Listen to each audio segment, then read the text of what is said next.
Dr. Rani Sri Kumar.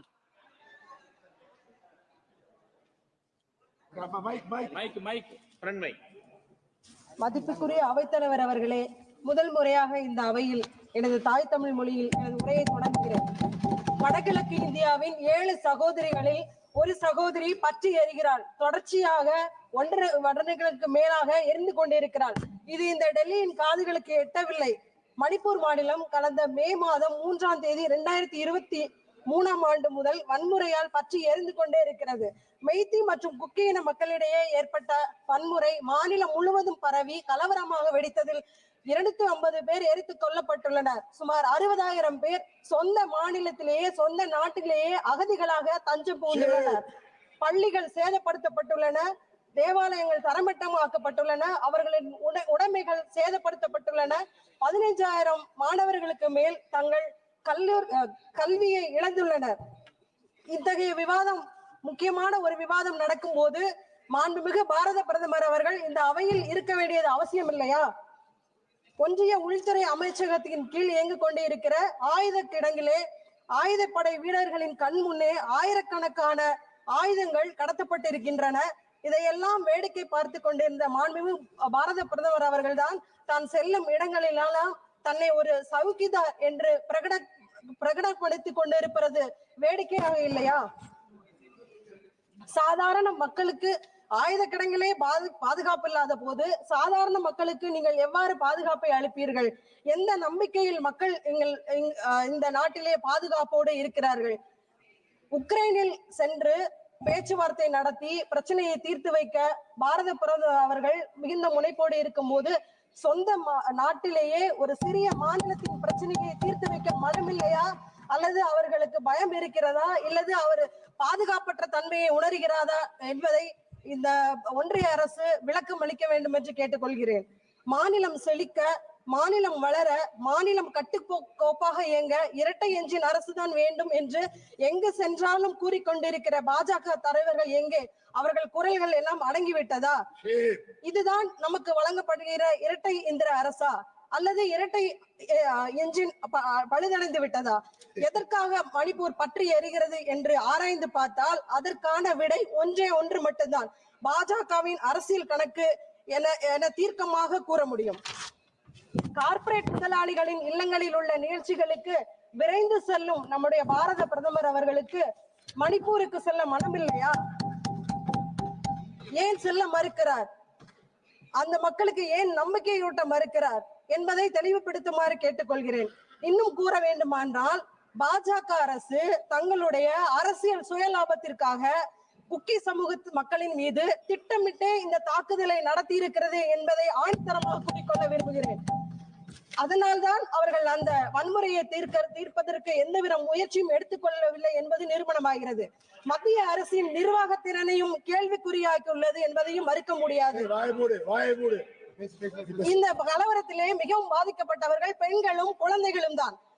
மாண்புமிகு பேரவைத் தலைவர் அவர்களே, உலக அளவில் இன்று பட்டங்கள் ஆள்வதும் சட்டங்கள் செய்வதும் பாரினில் பெண்கள் நடத்த வந்தோம் என்ற நிலைக்கு பெண்கள் மாறி எல்லா துறைகளிலும் சிறந்து விளங்கிக் கொண்டிருக்கிற இந்த காலத்தில் மணிப்பூர் வன்முறையில் குக்கி இன சகோதரிகள் நிர்வாணமாக்கப்பட்டு ஊர்வலமாக அழைத்து செல்லப்பட்டு கூட்டு பாலியல் வன்கொடுமைக்கு உள்ளாக்கப்பட்ட காணொளி உலக அளவில் அதிர்ச்சியை ஏற்படுத்தியதே. இது எந்த நாகரிகத்தின் அடையாளம்?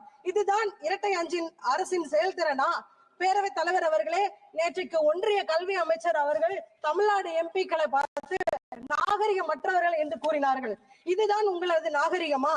நாகரிகத்தை பத்தி எங்களுக்கு கற்றுக் கொடுக்க வேண்டிய அவசியம் இல்லை என்று கருதுகிறேன். ஏனெனில் 4000 ஆண்டுகளுக்கு முன்னே உலகத்திற்கே நாகரிகத்தை கற்றுக் கொடுத்தவர்கள் தமிழர்கள். கடல் கடந்து சென்று வியாபாரம் செய்தவர்களும் தமிழர்கள் தான். யாதும் ஊரே யாவரும் கேளீர் என்ற சகோதரத்துவத்துடன் வாழ்ந்து கொண்டிருக்கிறவர்களும் தமிழர்கள் தான் என்பதை நான் இங்கு பெருமையுடன் கூறிக்கொள்ள விரும்புகிறேன். இரும்பு என்ற உலோகத்தை 5000 ஆண்டுகளுக்கு முன்பு முதலில் பயன்படுத்தியவர்கள் தமிழர்கள் தான் என்று ஆராய்ச்சி கூறுகிறது. மேலும் பெண்களின் பாதுகாப்பை குறித்து உரக்க கத்துவார்களே சில குரூப், அவங்க எல்லாம் எங்க போனாங்கன்னு தெரியல. ஏன்னா பெண்களுக்கு பாதுகாப்பு இல்ல, பெண்களுக்கு எதிரான பாலியல் குற்றங்கள் அதிகரிச்சிருச்சு, பெண்கள் வெளியில நடமாட முடியல, இப்படி எல்லாம் கத்துவாங்க. அதெல்லாம் பாஜக ஆளாத மாநிலங்கள்ல ஒரு தவறு நடக்கும் போது மட்டும்தான் அவங்க கத்துவாங்க. மணிப்பூர் இந்தியால இல்லையா? இல்லனா மணிப்பூர்ல உள்ள பெண்கள்லாம் சகோதரிகளா கருதலையா? இல்லனா அவங்க பெண்களே இல்லையா? இதற்கு இந்த ஒன்றிய அரசு பதில் கூற வேண்டும் என்று கேட்டுக்கொள்கிறேன். மேலும் மணிப்பூரில் குக்கி சமூகத்தினர் மீதான வன்முறை என்பது ஊடுருவல், போதைப் பொருட்கள் கடத்தல் போன்ற காரணங்களால் நியாயப்படுத்தப்படுகிறது. ஊடுருவல் குறித்து மத்திய அரசு தீவிரமாக கவலைப்பட்டிருந்தால் மியான்மர் இந்தியா எல்லைகளை மூடியிருக்க வேண்டும். அங்கு ஊடுருவல்காரர்களை கண்டுபிடித்து நடவடிக்கை எடுத்திருக்க வேண்டும். ஆனால் மத்திய அரசு அதிலும் தோல்வியடைந்து விட்டது என்பதை சுட்டிக்காட்ட விரும்புகிறேன். பேரவைத் தலைவர் அவர்களே, ஒரு பானை சோற்றுக்கு ஒரு சோறு பதம் என்பார்கள் தமிழில். அதுபோல இந்த ஆளும் ஒன்றிய அரசின் நிர்வாக திறன் அற்ற தன்மையை இந்த மணிப்பூர் மாநிலத்தில் உள்ள கலவரம் ஒன்றை எடுத்து காட்டுகிறது. ஒரு மாநில முதலமைச்சர் ஒரு சிறிய மாநிலத்தின் கலவரத்தை கட்டுப்படுத்த முடியாமல் ராஜினாமா செய்கிறார். அங்கு குடியரசுத் தலைவர் ஆட்சி இப்போது நிலவு கொண்டிருக்கிறது. ஒரு சிறிய மாநிலத்தில் உள்ள வன்முறையை கட்டுப்படுத்தாத நீங்கள் இந்தியா முழுவதுக்கும் எப்படி பாதுகாப்பு அளிப்பீர்கள் என்பதை கேட்டுக்கொள்ள விரும்புகிறேன். நான் இப்போது மணிப்பூர் டிமாண்ட் ஃபார் கிராண்ட்ஸுக்கு வருகிறேன். கல்வித்துறைக்கு வெறும் 2.2% மட்டுமே அதிகரிக்கப்பட்டுள்ளது. இது இந்த சூழ்நிலையில் மிகவும் குறைவான தொகையாகும். சுகாதாரத்துறைக்கு வெறும் 0.2% மட்டுமே அதிகரிக்கப்பட்டுள்ளது. மருத்துவ வசதிகள் பின்தங்கிய நிலையில் உள்ள ஒரு மாநிலத்திற்கு. சுற்றுலாத்துறைக்கு 79.4% குறைப்பு செய்யப்பட்டுள்ளது. இது பொருளாதாரத்தில் பெரும் பாதிப்பை ஏற்படுத்தும். நிவாரணம் மற்றும் பேரிடர் மேலாண்மை துறைக்கு 17.7% குறைப்பு செய்யப்பட்டுள்ளது. தொழிலாளர் மற்றும் வேலைவாய்ப்பு துறைக்கு 23.8% குறைப்பு செய்யப்பட்டுள்ளது. இது வேலைவாய்ப்பு வளர்ச்சிக்கு பெரும் பாதிப்பை ஏற்படுத்தும். நுகர்வோர் விவகாரங்கள் உணவு மற்றும் பொது விநியோகத்துறைக்கு 29.8% குறைக்கப்பட்டுள்ளது. விவசாயத்துறைக்கு 5.1% குறைக்கப்பட்டுள்ளது. இது விவசாயிகளின் நிலைமையை மேலும் மோசமாக ஆக்கிவிடும். பாஜக அரசு கல்வி, சுகாதாரம் மற்றும் விவசாயம் போன்ற துறைகளுக்கு மிக குறைந்த நிதியை மட்டுமே ஒதுக்கியுள்ளது. இது மணிப்பூர் மக்களின் மீது அரசின் அலட்சியத்தை தெளிவாக காட்டுகிறது. சரி, ஒன்றிய அரசின் திட்டங்களை பற்றி பார்ப்போம். சமக்ரா சிக்ஷா திட்டத்திற்கு 1.5% குறைத்திருக்கிறார்கள். ஓபிசி மாணவர்களுக்கான ஊக்கத்தொகை 22.9% குறைக்கப்பட்டுள்ளது. தேசிய உணவு பாதுகாப்பு திட்டத்திற்கு 23.7% குறைக்கப்பட்டுள்ளது. ஜல்ஜீவன் மிஷன் திட்டத்திற்கு 48.3% குறைக்கப்பட்டுள்ளது. நிர்பயா நிதியின் கீழ் பெண்கள் மீதான குற்றங்களுக்கு நகர கண்காணிப்பு திட்டத்திற்கு 45.5% குறைக்கப்பட்டுள்ளது. பெண்கள் பாதுகாப்புக்கு அதிக நிதி தேவைப்படும் இந்த நேரத்தில் மேலும் நிர்பயா நிதி ஏற்கனவே போதுமான அளவு பயன்படுத்தப்படாத சூழ்நிலையில் நிதியை குறைத்திருப்பது முற்றிலும் மன்னிக்க முடியாதது, மிகவும் வேதனைக்குரியது. பேரவைத் தலைவர் அவர்களே, இந்தியாவிலேயே மகளிர் தினத்திற்கு ஒரு விழா எடுத்து அரசு சார்பில் கொண்டாடியது மாண்புமிகு தமிழக முதலமைச்சர் அவர்கள்தான் என்பதை பெருமையுடன் கூறிக்கொள்கிறோம். பெண்களை முன்னேற்றுவதிலும் சரி, பெண்களுக்கான பாதுகாப்பை உறுதி செய்வதிலும் சரி, எப்பொழுதுமே தமிழக அரசு இந்தியாவிற்கு முன்னோடியாக செயல்பட்டு வருகிறது. எங்கள் திராவிட மாடல் அரசு, எங்கள் திராவிட மாடல் ஆட்சி நாயகர் மாண்புமிகு முதலமைச்சர் அவர்கள் பெண்களின் வளர்ச்சிக்கு கலைஞர் மகளிர் உரிமை தொகை, புதுமை பெண் திட்டம், பெண்களின் பாதுகாப்பிற்கு தோழி விடுதிகள், மாணவர்களின் நலனுக்கு காலை உணவு திட்டம், மேலும் இலவச கட்டண பஸ் பாஸ் திட்டம் போன்ற திட்டங்களை முத்தமிழறிஞர் டாக்டர் கலைஞர் அவர்கள் வழியில் மாண்புமிகு முதலமைச்சர் அவர்கள் தொடர்ச்சியாக செய்து கொண்டிருக்கிறார்கள். ஆனால் இந்த ஒன்றிய அரசு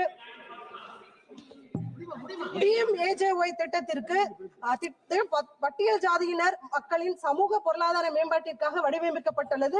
இந்த திட்டத்திற்கான நிதி 36.2% குறைக்கப்பட்டுள்ளது. மிகவும் வேதனைக்குரியது. இறுதியாக ஒன்றை மட்டும் சொல்லிக் கொள்கிறேன்.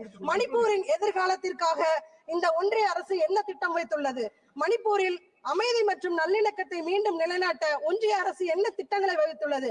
அந்த மக்களின் வாழ்வாதாரம், கல்வி மற்றும் பாதுகாப்பு ஆகியவற்றை உறுதி செய்ய என்ன நடவடிக்கைகள் எடுக்கப்பட்டுள்ளன என்பதை விளக்குமாறு கேட்டுக்கொள்கிறேன். மணிப்பூர் மக்கள் நீதிக்காக காத்துக் கொண்டு இருக்கிறார்கள். இந்தியாவின் 7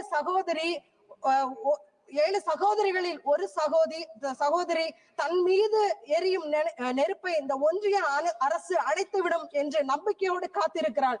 அதை விரைந்து செய்ய வேண்டும் என்று பேரவைத் தலைவர் அவர்கள் வாயிலாக ஒன்றிய அரசை கேட்டுக்கொள்கிறேன். நன்றி. தமிழ் வெல்லும். Shri Akaidom. Shri Akaidom. Thank you, Madam Chairperson.